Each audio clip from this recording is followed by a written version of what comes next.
Buenas a todos y bienvenidos a mi canal. Mi nombre es César Cañete y en el vídeo de hoy os voy a mostrar un pequeño repaso, un primer wrap-up de lo leído durante el mes de mayo. Así que aquí tendréis el wrap-up de mayo, primera parte, pero por supuesto, antes de eso, dentro cabecera.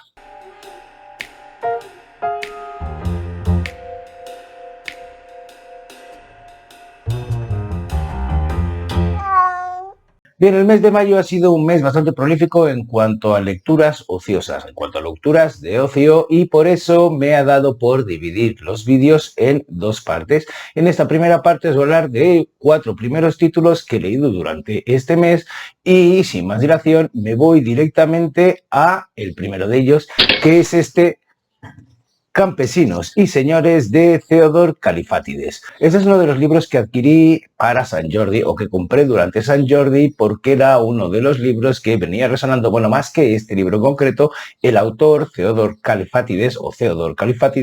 era uno de esos autores, es uno de esos autores que ha ido resonando en mi radar en los autores que quería ir leyendo, sobre todo a partir de las redes sociales, que es donde más le he visto asomar la cabeza a través de las recomendaciones de un montón de compañeros que lo han leído y les ha gustado. Dicho esto, y antes de ponernos en materia, dejadme leeros un pequeño párrafo al principio de todo de la nota del autor con la que abre esta novela o este libro. Allá voy.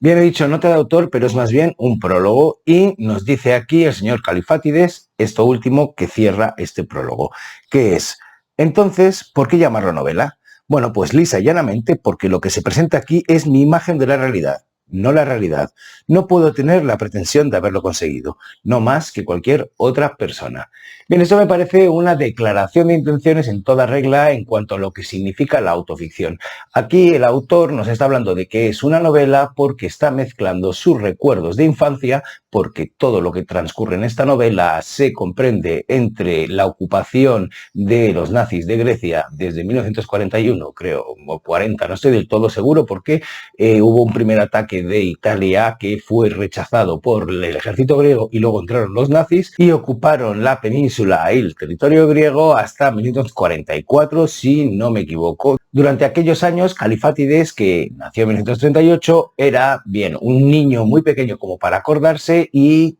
bueno, por lo menos desde que empezó la ocupación hasta hacia el final de ella, que ya tendría un poco más de conocimiento porque debía tener unos 5 o 6 años antes de emigrar hacia Suecia, que esa es una de las características más importantes del autor como emigrante, el haber dejado su país y el haberse instalado en un país extranjero como lo es Suecia. Bueno, de cualquier manera, lo que os quería decir con esto es que Kalifatides nos dice aquí al principio en este prólogo que lo que vamos a ver a continuación es una mezcla de sus recuerdos, de la realidad y de cómo él la interpretaba. Bueno, de ahí los recuerdos. Y en ese sentido es muy fiel a lo que nos dice, porque la novela refleja la vida de un pequeño pueblo aquí llamado Yalos, un pueblo del interior que vive más de la agricultura que de la pesca, pero que forma parte de ese conjunto de lo que era Grecia en aquella época, con su idiosincrasia propia, con sus costumbres, con su organización social, con su religión y el peso que tiene esta, y con, pues diría castas, pero son más clases sociales porque, ya os digo, la organización social es muy importante lo que nos está contando aquí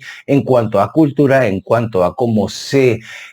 organiza esa sociedad, quién es el privilegiado, el papel de la iglesia, el papel del alcalde y el papel de campesinos y artesanos junto con latifundistas y señores y propietarios en un contexto en el que están ocupados por los alemanes. Una de las cosas que me he dado un poco cuenta cuando he hablado de este libro con personas, con otras personas, con otros lectores, es que cuando daba mi opinión en cuanto a esa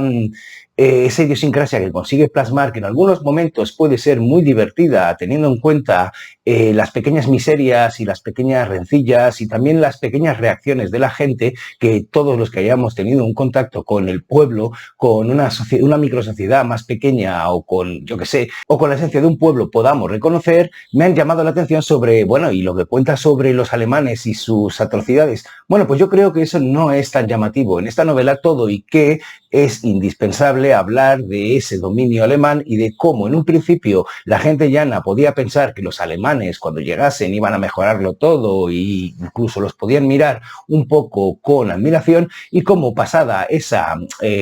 ocupación y cuanto más tiempo pasaban los alemanes controlando la situación, eso daba la vuelta a la tortilla y los propios griegos, aquellos que admiraban antes a ese pueblo disciplinado que podría con todo y ganaría la guerra, los acababan mirando con desprecio porque no tenían ningún respeto por absolutamente nada, porque los trataban muy mal, con condescendencia y como si fueran seres inferiores. De hecho, incluso en muchos momentos las clases dirigentes, que eran las que tratan con estos ocupantes, con estos ocupadores, se muestran completamente sumisos y no, yo que sé, muestran ningún tipo de orgullo o, bueno, se dejan pisotear porque parece que reconozcan lo que, o que se pongan en el marco mental en el que las han colocado los alemanes, como si fueran los griegos un pueblo inferior, teniendo en cuenta que los propios griegos en esta novela, y creo que en general, tienen mucho orgullo por su cultura clásica, por su pueblo y por su idiosincrasia. En ese sentido, no os puedo hablar de una línea argumental con una trama que tenga su introducción, su nudo y su desenlace. No, más bien cada capítulo acomete la visión, intenta darnos un fresco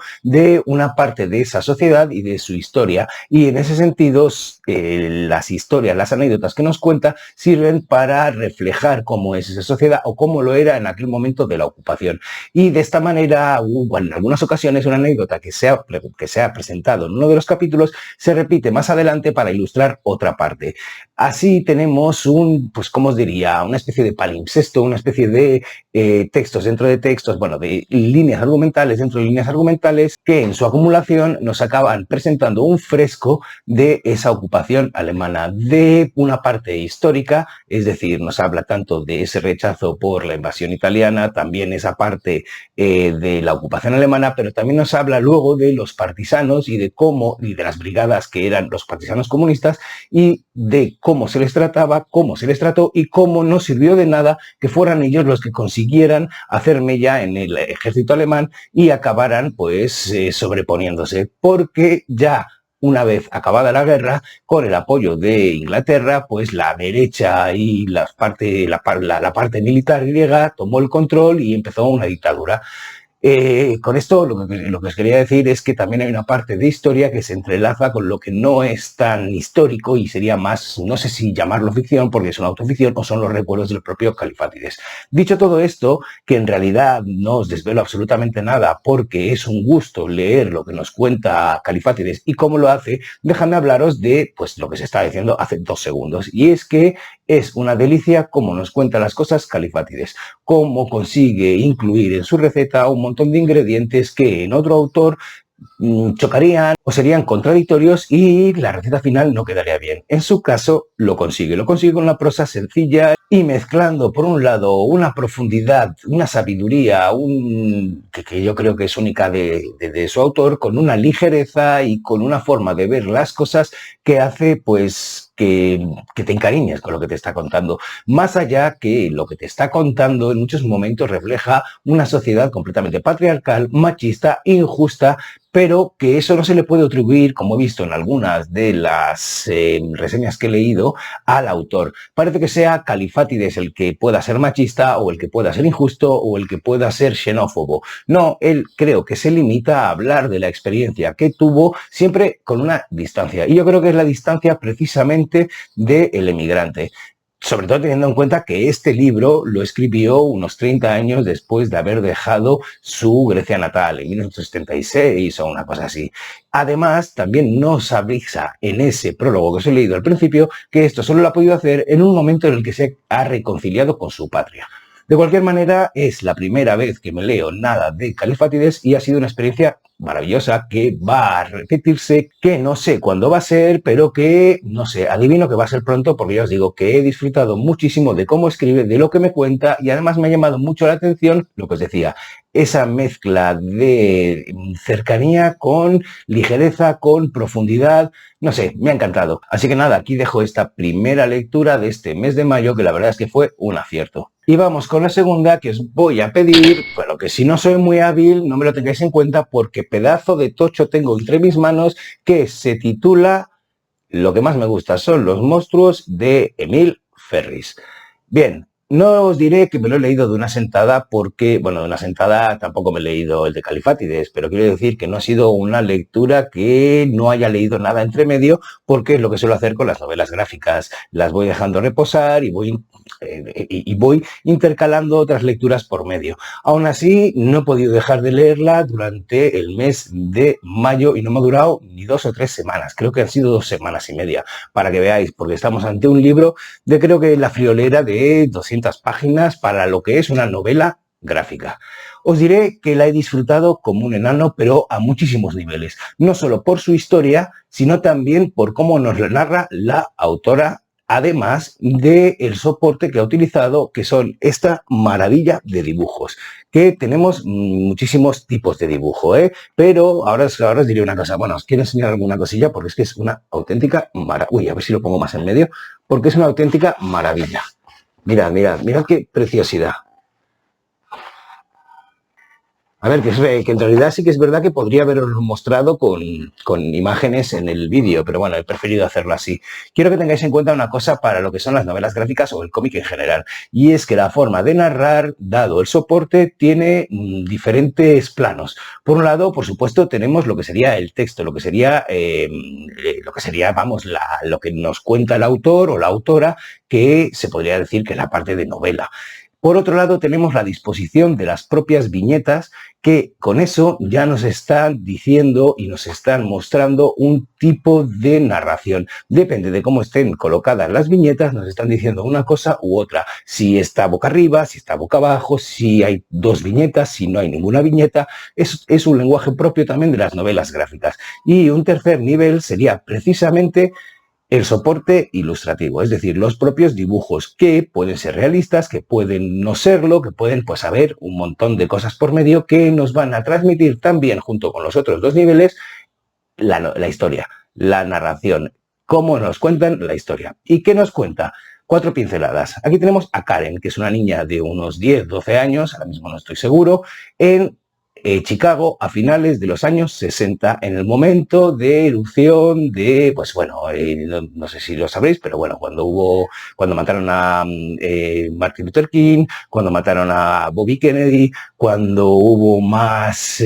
palizas y más contestación social por la guerra de Vietnam, y ella es la hermana pequeña, tiene un hermano mayor, Diego, y vive con su madre. Los tres viven en un apartamento y toda la historia comienza cuando encuentran a la señora de arriba, una superviviente de un campo de concentración, creo que era de Auschwitz, muerta. A partir de ese momento, Karen se enfundará su disfraz de detective y irá rebuscando entre los vecinos, entre su propia familia, entre sus alrededores, entre su mundo, qué es lo que ha podido pasar y qué es lo que le ha podido pasar a su vecina, que o la han matado o se ha suicidado. De su mano, el lector recorrerá este mundo, ¿qué diría?, especial de Karen, porque Karen es una persona especial, es una niña especial como lo es cualquier niño, pero además es que es una inadaptada que está enamorada del mundo de los monstruos. Se nos mostrará durante toda la novela o la novela gráfica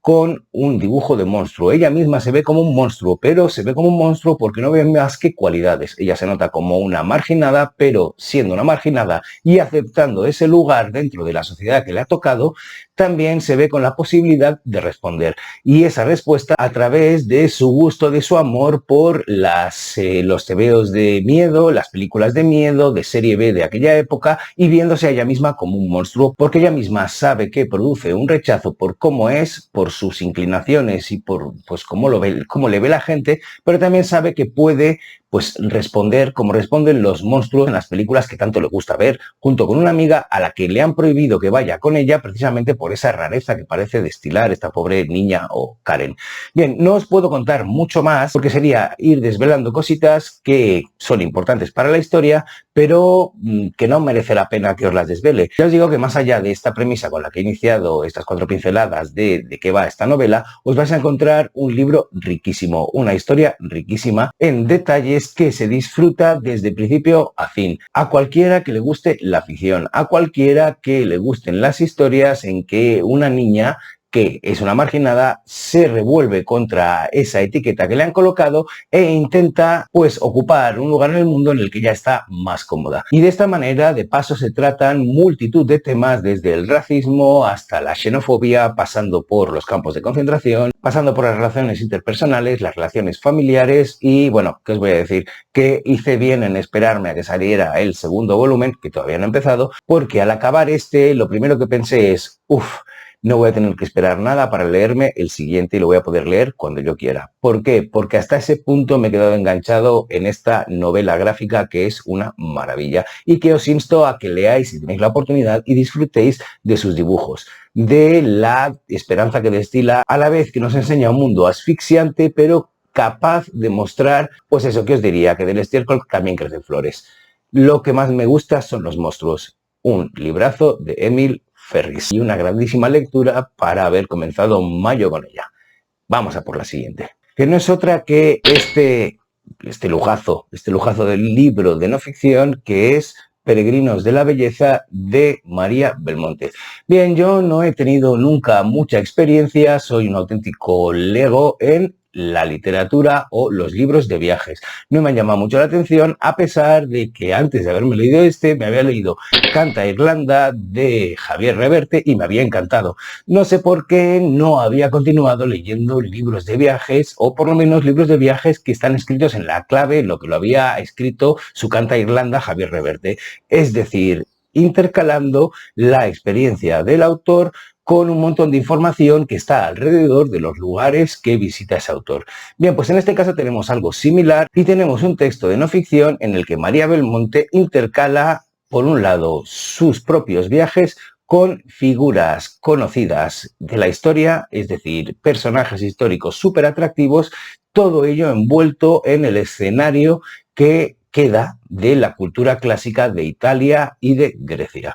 Bien, en mi caso, como yo he estudiado humanidades y como además tengo una cultura latina al haber nacido en España, hablar español y haber bebido de esa cultura y de esas mismas fuentes en mi educación, y durante toda mi vida yo todavía estudié latín, me ha parecido muy atractivo siempre el mundo de la Italia y la Grecia clásicas, de Roma y de Grecia, y todo ese, ¿qué os diría?, batiburrillo cultural que me ha llegado a mí y que todavía tiene la cultura occidental. Por eso me pareció súper atractivo leer este libro, porque María nos lo mezcla con figuras importantes, no solo históricas, sino también de la literatura. Y en ese sentido nos habla de la relación, por ejemplo, de D.H. Lawrence, el autor de Lady Chatterley, el amante de Lady Chatterley, perdón, con Italia, con Grecia y con el sol, el amante del sol, por ejemplo. También de Lawrence Durrell, el hermano mayor de Gerald Durrell, de Mi familia y otros animales, que Lawrence Durrell también era escritor, y su relación con Corfú, y a la vez como este mismo Larry Lawrence Durrell inoculó ese veneno, ese vicio por la belleza de los lugares mediterráneos de Grecia a un autorazo para mí como Henry Miller, que a mí siempre me ha encantado este autor desde que leí sus dos trópicos, el trópico de Cáncer y el trópico de Capricornio. Y también os digo, cuando él visitó por instancia de Lawrence Durrell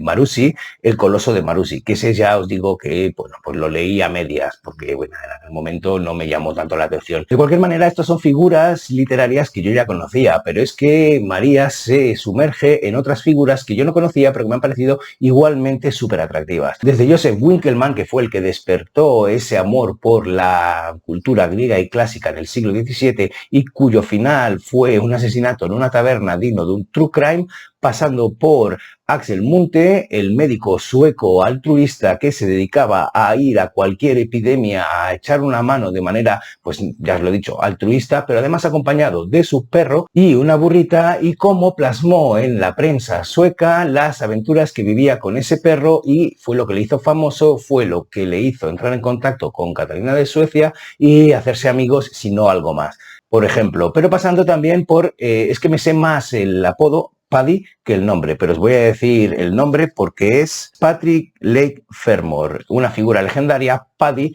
que trabajó para el servicio secreto inglés y que incluso durante la Segunda Guerra Mundial llegó a secuestrar al general alemán en Creta. Es decir, una especie de figura muy parecida a Indiana Jones y muy atractiva. Pues gracias a lo que María nos cuenta he conocido a estas figuras y me he sumergido como quien se sumerge en el Mediterráneo y cuando sale le queda el salitre en estos lugares junto con ellos y junto con esa pluma de María que lo hace súper atractivo y que te lleva y te transmite su amor por estos mismos lugares. Lo única pega que le puedo poner a este libro es que no tengo tanto dinero como para viajar todo lo que me gustaría viajar y visitar todos los lugares que nos muestra María y que ella ha visitado, como me gustaría. Me encantaría irme a Corfú y ver los sitios que pisó Lawrence Durrell. Me encantaría ir a Capri y mirar la finca que se montó allí el amigo Axel Munthe. Me encantaría ir a Creta, me encantaría ir a Taormina, me gustaría ir a cualquiera de los sitios que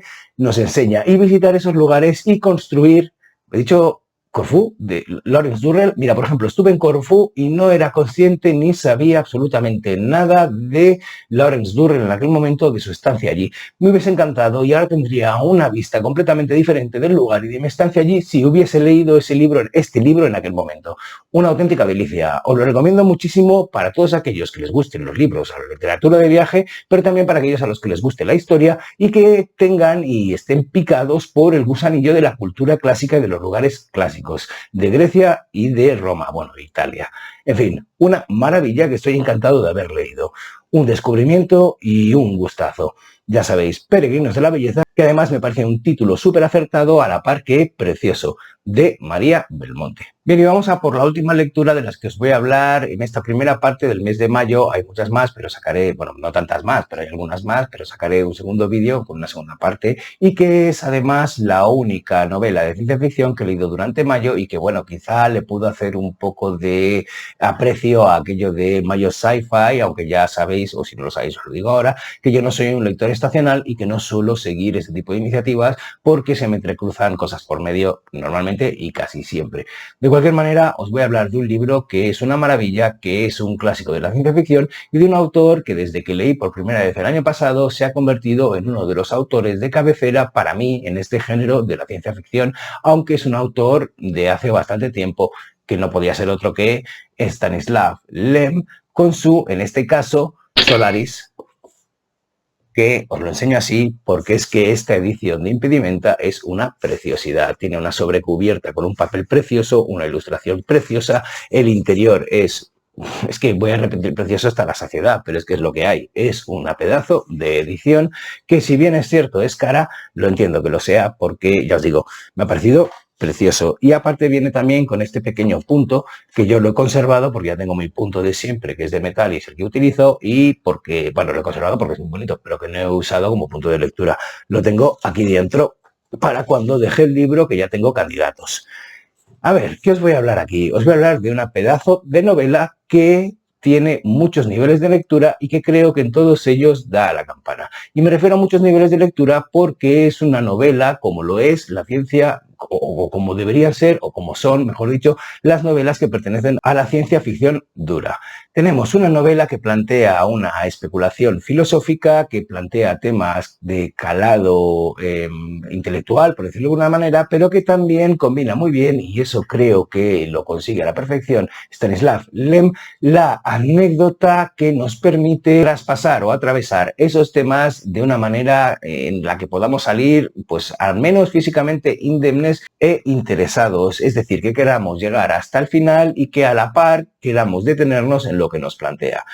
Voy a hablaros de esa primera anécdota y es que la novela arranca con el viaje de un psicólogo al planeta Solaris después de que la expedición allí, que tienen una base montada en ese planeta, ahora me explayaré un poquito más en ese planeta y en sus vicisitudes, está haciendo cosas extrañas y están teniendo problemas de comunicación. Este protagonista o este personaje que será nuestro protagonista irá allá a comprobar qué es lo que les pasa. Yo cuando empecé a leerlo no le di mucha importancia a esta anécdota porque me pareció que te sumergía directamente en la acción y me interesó más el propio viaje que nos describe Lem y este personaje de cómo llega a Solaris que pues el por qué llega allí. porque ya lo ves cuando aterriza y cuando se empieza a encontrar con los habitantes de esa base. Bien, ¿qué es Solaris? Solaris es un planeta que han encontrado la humanidad, o que ha encontrado la humanidad hace unos 100 años, y que sabe que es un planeta vivo. El planeta en sí entero es como un océano con algunas zonas de terrenos que sobresalen, pero que principalmente es un océano de una materia que se sabe que está viva. Y hay que comprobar si es sintiente, si es inteligente y si puede, sobre todo, haber un primer contacto. ¿Cómo sería ese primer contacto entre una raza alienígena, que es la que ocupa todo el espacio del planeta, y los seres humanos con nuestro marco mental, del cual apenas podemos salir? Y este tema del primer contacto es la munición de peso de ese tema filosófico que nos plantea Lem y que entrecruza con la anécdota esta que os he dicho, que yo no le di tanta importancia en un principio y que creo que tampoco la tiene tanto luego, de ver qué es lo que está pasando en este planeta, en Solaris, con esa expedición que ya lleva un tiempo estudiando el planeta. Bueno, de hecho, lo de estudiando el planeta es algo literal, porque se ha creado una ciencia propia y ligada al planeta que se llama solarística y que recoge todos los datos y experimentos que han ido haciendo todas las expediciones cuando han llegado a Solaris y han intentado ponerse en contacto con ese ser vivo que es el planeta y al que intentan hablar, reconocer, ver si es un personaje, no un personaje, si es un ser sintiente e inteligente. Bien, no me quiero meter en destripar las cosas que experimenta este psicólogo una vez va allá, porque es precisamente eso lo que llama la atención y lo que hace que te quedes pegado a la página, qué es a lo que se va enfrentando y cuáles son sus reacciones y cómo nos reaccionaríamos nosotros si nos encontrásemos en esa misma tesitura. En este sentido hay diferentes ejemplos porque tenemos tanto lo que experimenta nuestro protagonista como lo que han experimentado los otros que están en esa misma base y que están todo el rato intentando reaccionar a lo que les está sucediendo. En cuanto a anécdota y a lo que va esta historia, no os voy a contar más. Solo os voy a dar 4 o 5 adjetivos de lo que me ha sucedido a mí mientras la leía. Y es que la he leído con mucha comodidad, la he leído con mucha ansia, he querido saber constantemente qué estaba pasando y es que en eso Lem es un auténtico maestro, sabe cómo escribir, sabe cómo mantener la atención del lector y sabe cómo darle las dosis de suspense o de intriga que necesitamos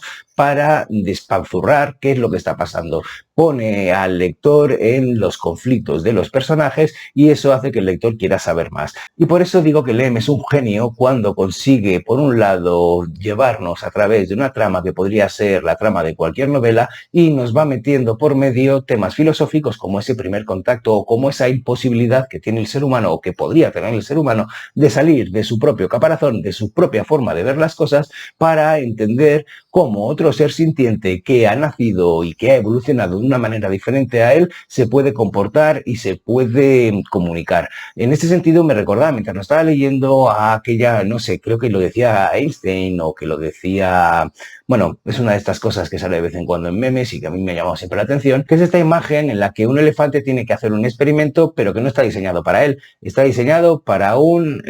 chimpancé y por tanto da las menores escalas en cuanto a inteligencia que podría dar. ¿Por qué? Bueno, pues porque para empezar no tiene manos para hacer el experimento y como está diseñado para alguien que tiene manos, no puedes medirlo de esta manera. Pues esta incomprensión es lo que me estaba llamando la atención de cómo describe este primer contacto con un planeta como Solaris. En fin, yo os emplazo a que lo leáis porque es una maravilla. Yo no he visto las películas, ni la de Soderbergh, que es ya de este siglo, si no me equivoco, de principios de los 2000, o si no, finales de 1990 y algo,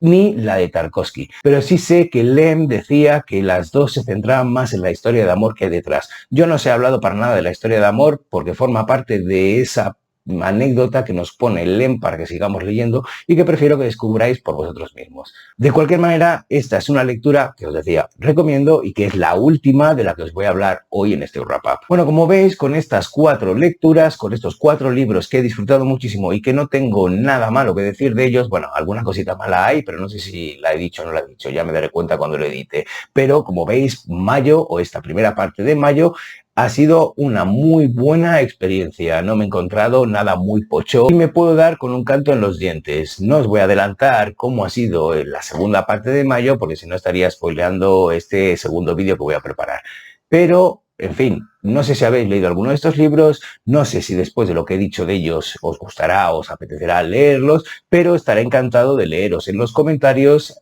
si los habéis leído, si los queréis leer o qué os han parecido las cosas que he dicho sobre ellos. De cualquier manera, yo lo dejo aquí y solo me queda desearos un felicísimo día y mandaros un besazo enorme. ¡Mua!